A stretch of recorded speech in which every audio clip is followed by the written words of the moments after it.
രാജ്യത്ത് എത്ര ക്രൈമുകൾ നടക്കുന്നുണ്ട്?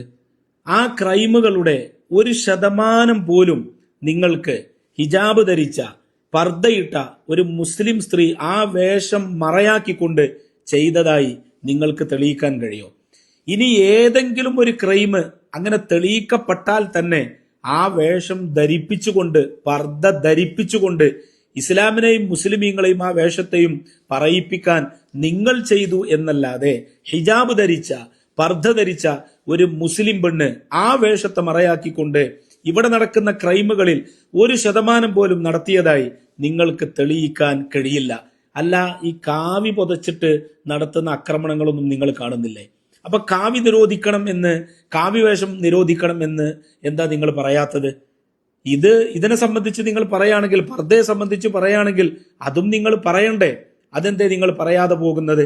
ഇവിടെ ഹൈന്ദവര് അവരെ വേഷവിധാനം സ്വീകരിക്കുന്നുണ്ട്, ക്രൈസ്തവർ അവരെ വേഷവിധാനം സ്വീകരിക്കുന്നുണ്ട്, മുസ്ലിമീങ്ങൾക്ക് അവരെ വേഷവിധാനം സ്വീകരിക്കാൻ എന്താ അവകാശമില്ലേ?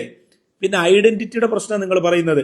ഐഡന്റിറ്റി വ്യക്തമാക്കി കൊടുക്കേണ്ടടുത്ത്, മുഖം കാണിക്കേണ്ടടുത്ത് മുസ്ലിം സ്ത്രീകൾ അത് കാണിക്കുന്നുണ്ട്. എയർപോർട്ടുകളിലും അതുപോലെ മറ്റു ചെക്കിംഗ് നടക്കുന്ന സ്ഥലങ്ങളിലൊക്കെ മുഖം കാണിക്കേണ്ട സ്ഥലത്ത് അവരുടെ ഐഡന്റിറ്റി അവർ വെളിവാക്കി കൊടുക്കുന്നുണ്ട്. 24 മണിക്കൂറും മുഖം തുറന്നിട്ട് ഐഡന്റിറ്റി വെളിവാക്കണം എന്നത് ഇന്ത്യ രാജ്യത്തിന്റെ ഒരു നിയമത്തിലുമില്ല. അങ്ങനെ നിങ്ങൾ മുസ്ലിം പെൺകുട്ടികളെ കാണാൻ ആഗ്രഹിക്കുകയും വേണ്ട, അത് നടക്കാനും പോണില്ല. മുസ്ലിം സ്ത്രീകൾ അവരെ മതം അനുശാസിക്കുന്ന രീതിയിൽ അവരെ വേഷവിധാനം ഇവിടെ ധരിച്ചിരിക്കും. അത് നിങ്ങൾക്ക് തടയാൻ സാധ്യമേ അല്ല. ഇനി വേറൊരു തമാശ എന്താണെന്നറിയോ?